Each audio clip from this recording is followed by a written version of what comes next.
beliefs that you're going to have to work until you're 67. What I want you to do now is Security, we're going to transition to this exercise. Yada, yada. And it's a very basic, simple exercise, but very powerful. And this is a simple, what I want you to do now is we're going to transition to this exercise. And it's a very basic, simple, what I want you to do now is we're going to transition to this exercise. And it's a very basic, simple exercise, but very powerful. And this is a simple framework that you can use, and you're not going to have to write things down in the future. And you don't have to particularly write them down now, but the question is what is the limiting belief? I just gave you an example of mine from my real life that affected me when I first got started. What is the old frame? Well, I went through and I explained that entire new frame, and then the old frame, and then I explained the new frame. And that can be done with each one of your limiting beliefs. Now, the reason why we're going back and looking at old limiting beliefs is because we're preparing ourselves to be able to think differently in the future, that when a situation comes up, I can find the silver lining. That's what that means. I got to find the silver lining. As I'm going through a challenge as a business owner and entrepreneur, or even at a job, or I'm going through a challenge as a parent or a spouse or a friend, I have a choice in maybe my old software, remember, that was inputted and programmed by previous people in my life or events or situations, may predispose me to go towards victim stancing or negative thinking,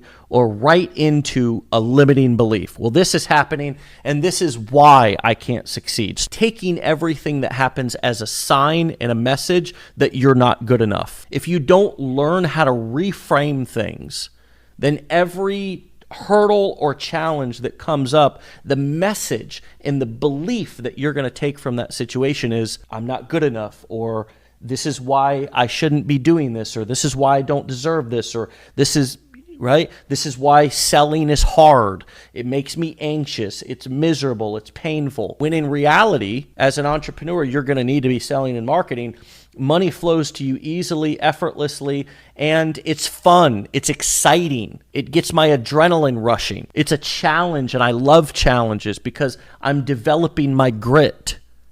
And that's what I need to live a healthy, happy, successful life, because living life requires money, and I can sell and market, and money comes to me easily, and people love to give it to me, right? This is the process. We want to begin thinking like that. Again, eventually this is going to happen in your own language, in your own voice. The point is that we need to get real on purpose about looking at situations and just beginning to reframe everything from our past, and now everything moving forward that happens in our life, like constantly paying real close attention to, okay, this is happening. What am I telling myself about this situation?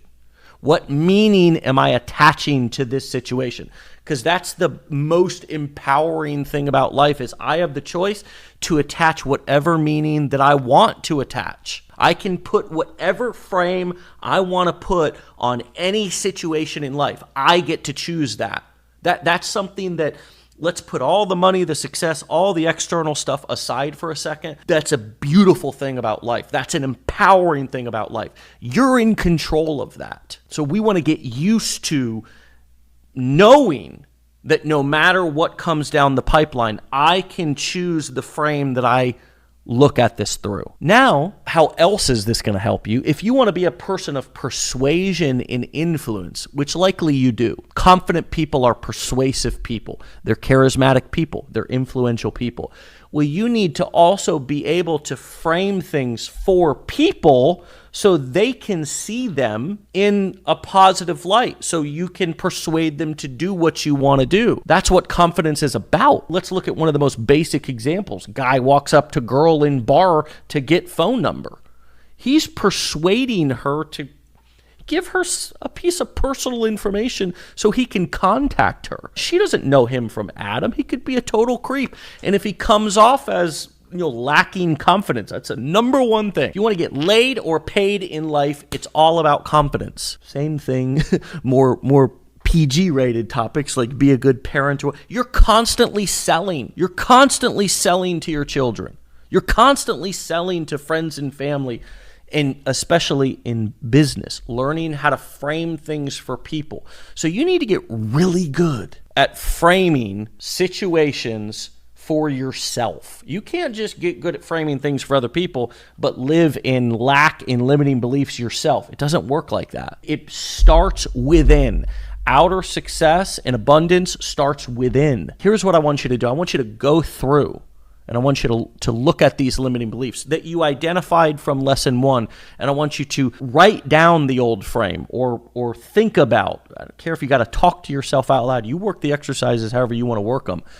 And then I want you to reframe those. That's going to be the practice that you're going to be doing. There's nothing more powerful to practice for the future than looking at situations from your past. And this is what people talk about when they say healing, personal development, growth. This is it.